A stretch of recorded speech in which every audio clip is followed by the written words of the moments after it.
All right, let's talk about that Spider-Man movie. It's gotta be probably one of my favorite in-theater experiences of all time. I am very clearly a nerd when it comes to this kind of stuff. Like, I eat this kind of crap up. That's why I love Marvel so much, the Marvel movies, because they all just intertwine. I know that is super overwhelming for some people because it's like, oh, I don't want to watch all this stuff. And I get it. It's a lot to have to deal with just to sometimes keep up with what's happening with certain characters. Not for me. I could just, the more entangled everything becomes, the more fun I'm having watching. So that's just that. I absolutely adore that kind of chaos. That's why Civil War, Endgame, Infinity War, all those movies where there's just so much happening at once are like towards the top of my list of like favorite movies, because as a kid I never thought you would really see something like that you would see all those heroes. But going back to that kid being a kid and just never thinking anything like the MCU could happen where you could reach all those heroes. One thing, even in the MCU, one thing I never thought would happen, never, is that you would see all 3 Spider-Men in a movie. That was crazy. Because I loved Tobey Maguire. Him and the X-Men are sort of like the origin of like good superhero movies, like in the early 2000s. And then Andrew Garfield is kind of in that phase where movies were just kind of, superhero movies were much more common. And though they aren't my favorite Spider-Man movies, which is not to say anything too drastic, there are only 7 of them, I think, so it's like someone's got to be at the bottom. But Andrew Garfield Spider-Man movies are significantly higher than, any DC movies. Yeah, I'd say Andrew Garfield Spider-Man movies are higher than all DC movies, and maybe even a few of the X-Men. And I love the X-Men movies. It's just because I'm a Spider-Man guy. I love Captain America's my favorite MCU guy, but Spider-Man's my favorite superhero. As I said in a video a couple days ago, white brown-haired kid. I'm a white brown-haired kid. It just kind of it works. But to have a movie, even though they were trying to hide it, but the villains weren't hidden. Those guys were very clearly in the trailer. To have a movie that brings back all these things is a daunting task. And I was a little worried. I knew I was going to have fun no matter what, but I was worried that Tom Holland would be kind of lost in all this. And because it's supposed to be kind of his conclusion to his little trilogy of movies. And I didn't want him to just get totally overshadowed by these villains and the other Spider-Men doing like fan service stuff. But no, they don't. Tom Holland holds this movie. It is very much his, and Toby and Andrew are clearly support characters. Like they're not in it super long, but when they're in it, they're never really overshadowing Tom. Tom's Peter is the center spotlight the entire time, and he carries it. Like, this movie was way, way more emotional than I thought it would be. I knew it would probably be a little emotional. They're just usually so lighthearted, so that even when they're serious, they're like, it's fine. Like, it'll be okay.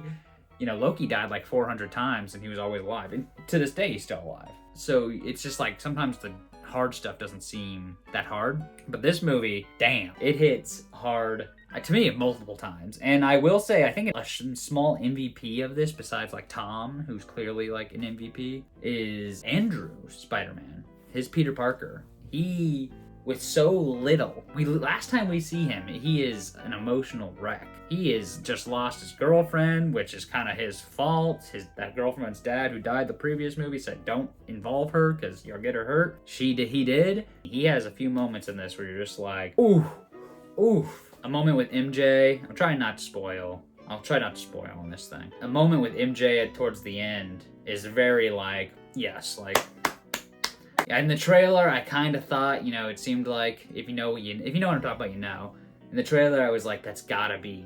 Tom's not gonna be able to do it, so it's gonna have to be Andrew, and that's gonna be his full circle redemption, which is awesome, because he needed that. And it's weird, because it's also, he's the most, hated on franchise, because his were just a little bit more, Amazing Spider-Man 2 is not really a good movie. For how much it tries to do, which I do appreciate, it's not that good. He's my favorite part, and Gwen, I like Gwen too, but the Aunt May, Uncle Ben, you're like, I wasn't a big fan of the villain choices, like Lizard, Electro, who they did really dirty in that movie with Jamie Foxx, making him all blue and weird, and then Green Goblin again, which was just so bold because Willem Dafoe kills it as Green Goblin, to make a dude try to play that role and it did not work. But he is an unsung hero for sure in this movie, in the sense that in his little screen time, he delivers some good emotional moments. But that's not saying Toby doesn't do a good job. There's a bit of me, when he first walks in, he makes like he does a smile and does all that kind of stuff. I know those are technically spoilers, but come on, they're in the movie. I don't know what else to tell you. When he first like walks in, he makes like a little smile wave. He's doing his awkward thing, which that's his Peter Parker, very kind of weird and very soft-spoken, and I love that. But there were definitely a few times where Toby's sort of felt like Tobey Maguire, which was a little, like, it almost, like, didn't pull me out. And sometimes when the three of them were, like, talking to each other, like, quipping, which was funny. It was, you know, referencing stuff from their movies, their universes that, you know, fans will eat up, because it's like, oh, it's that, oh, he's talking about that. Which is all awesome. I loved, don't get me wrong. But sometimes I was like, that felt like it was Andrew, Toby, and Tom talking, not Peter, and Peter talking. Yeah, no, I'm not here to say Toby didn't bring it, because I think, again, little screen time. But Toby was Toby, and I couldn't believe how good he looked in his suit. I mean, maybe they're doing a little bit of like CG stuff with his body, but I know he's not like out of shape, but he looked good in that suit. Andrew looked good in the suit too. First, so Andrew Garfield, he gets a major points because I think he kills in all the scenes. Another person who kills in all the scenes, Aunt May, who in the Peter Parker movies, I feel like the Tom Holland movies, I feel like hasn't got a lot of time to kind of be used as well. Obviously, Tobey Maguire's movies use Aunt May really well. She's very prominent, she's in the middle of it a lot, and plays a serious role with Peter. Andrew Garfield's movies, they try to use like Sally Field, but again, I don't know if it's just because it feels way too similar to Tobey's movies, that it's like, it almost doesn't work for me. And then I love Marissa Tomei's Aunt May, because she's just this young, hip lady with a young kid in her care. And she just, Homecoming, again, it's just like she didn't get a lot. Every time she was on screen, it rocked. And I really didn't like that she didn't get very much to do at all in No Way Home, because I get it. They went overseas. It would have been cool if she was like a chaperone or something. She annihilates it in this movie. They finally give her stuff to do, and she really makes the most of it, and is kind of like what seals sort of the intensity and drama of everything Peter's going through. You feel it kind of through her, and through her it hits him, and then there's big.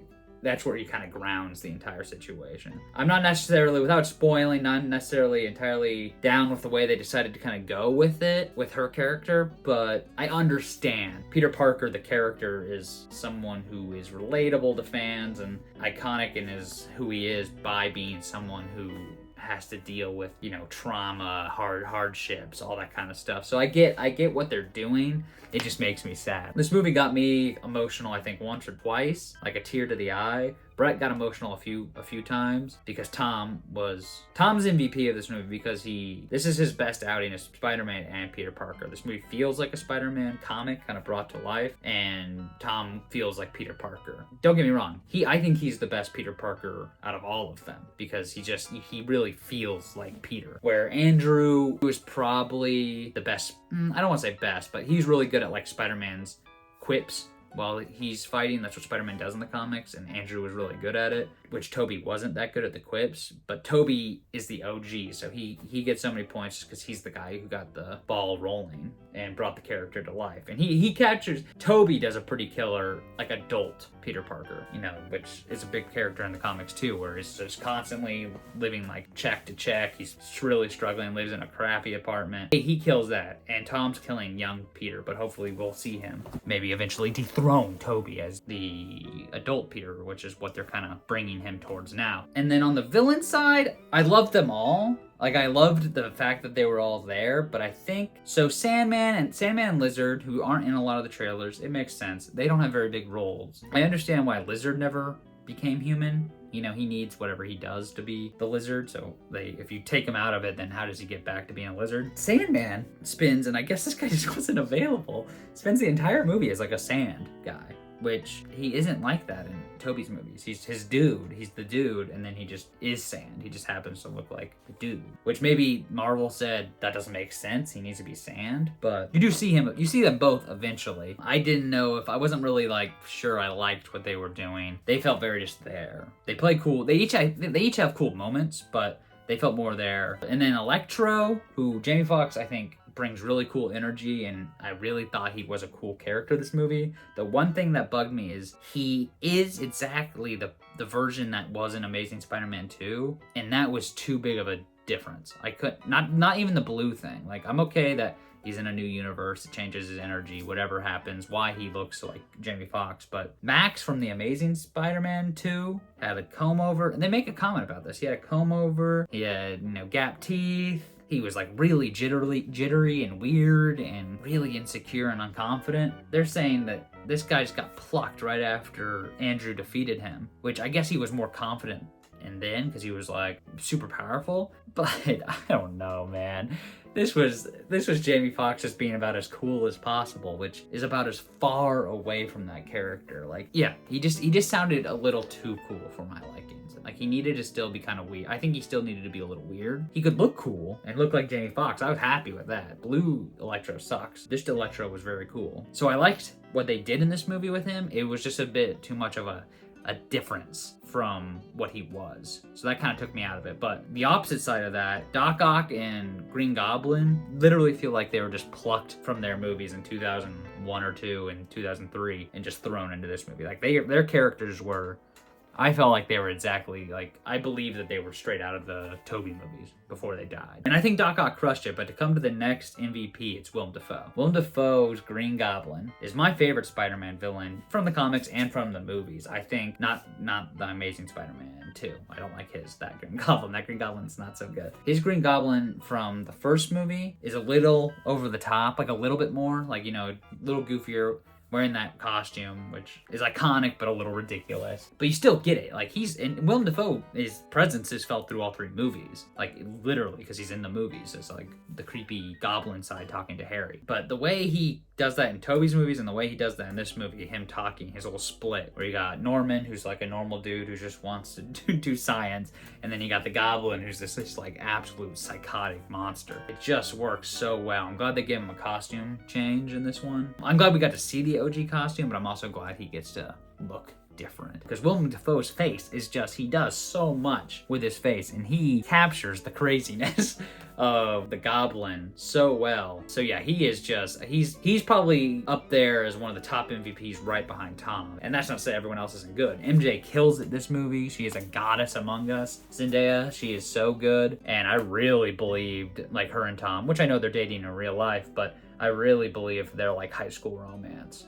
Of like, they're kind of awkward, they're kind of weird with each other, but they all very clearly are into each other, which makes the end of the movie just so much more intense, and you can feel the drama of it without not spoiling, but if you know what I'm talking about. You can feel it, all the emotions a lot more when you get to the end of the movie because of how well they've established their relationship. Overall, like I said, I loved the experience. I gripped Brett on the side a few times when, stuff was opening, you see silhouettes, and you think maybe it's Andrew, you think maybe it's Tobey. When Doc Ock's claws, which you've seen in the trailer, are just like tearing through that bridge, Goblin's laugh. It was just all so insane, man. It was crazy. And the funny thing about this movie, which gets a little lost, is like the stuff at the beginning is super good, which has nothing to do with any of the multiverse stuff. It just has to do with Peter dealing with his identity being revealed. Obviously Matt Murdock, Daredevil from Netflix, does show up. I'm okay spoiling that. It's such a small little thing. And man, there was a lot of people going crazy. Brett didn't really know who he was, but I told her.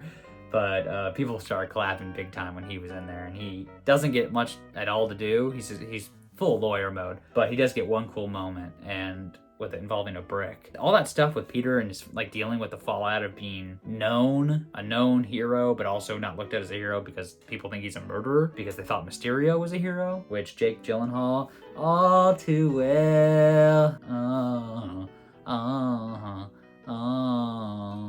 Too well. T-Swift read Taylor's version, all too well, 10-minute version actually, or Sad Girl Autumn, I think is what it's called. Whatever. J.K. Simmons being back as a different version of J. Jonah Jameson. He's a great character as always, like he was in Tobey Maguire's movies. Yeah, the beginning you just feel it. You're like, oh, that sucks, and all the kind of stuff that comes with like his friends being associated with him, repercussions and consequences of those relationships. Doctor Strange is in this movie, obviously in the trailers. He's not in it as much as I thought he was going to be in it, which makes sense because Doctor Strange just kind of OP, you know, he's a little, and that means overpowered. He's one of the strongest dudes. I've talked about it, I think, in a video before, but he's up there near, like, you know, Captain Marvel and Scarlet Witch. It's like right behind them with Thor. So it makes sense that we had to find a way to make sure he wasn't in this movie the whole time, because he's a master wizard. So that would make it too easy. But his stuff in there, really nice with Peter. Their action scene, which is in some of the trailer, super trippy and super badass. Like, but to start concluding my review, which this video is gonna be longer anyways, because it's a review, which I haven't done one of these on Days with BJ, so I don't know what I'm gonna call it. BJ reviews? Probably is what I'm gonna call it. Is I just love this movie. I'd say it's probably in top 5 all time. I don't think it beats Endgame. Endgame is still just too incredible of a cinematic experience for me. I think initially I have like Endgame. I can't think of the order. I know Endgame's first, but the order somewhere in that top 5 is Endgame, Winter Soldier, Shang-Chi, Infinity War, and probably like Civil War. I like the big movies that all start colliding because it's just, again, I never thought anything like that would happen. I know my dad hates Civil War because of the airport fight. Thought it was the most worthless scene on cinematic history, I think. Not to me. First of all, that's when Spider-Man shows up, which that was a, you know, faint moment for sure. I think it's maybe 2 or 3. It's probably ranked 2 or 3, right behind Endgame. Favorite Spider-Man movie, definitely. Seeing all those guys quip with each other, joke with each other, be serious with each other was just an absolutely incredible experience. Even though I was petrified the entire time I was in the theater because of how many people were in there maskless, even though the world is being plagued with Omicron? We'll call them Omni. The Omni variant, which is obviously not as deadly to people if you're vaccinated, which I am. You've seen the video. I have my booster shot as well. But it's just, you know, it's just spreading. No one's wearing masks. So I was living in fear in that movie theater with Brett, but it was incredible being there, like, with a bunch of people, like hearing their reactions, clapping. There's one moment where, and this is a little bit of a critique, I don't think, and they did it with Andrew, which is why I'm a little annoyed, but maybe it's just time constraints and whatever. It took Toby a little longer, I think, to get on board with the movie than it did Andrew. It bugged me that Toby didn't really have a moment with Green Goblin, besides like a single look at the end, and obviously this big moment, but it wasn't really a moment. That wasn't really Toby's moment. That was Tom and Green Goblin's moment that Toby was just in. Osborn, Green Goblin, loved Peter. No, like the actual Norman Osborn loved Peter, looked at him like a little son, and Green Goblin hated that Peter.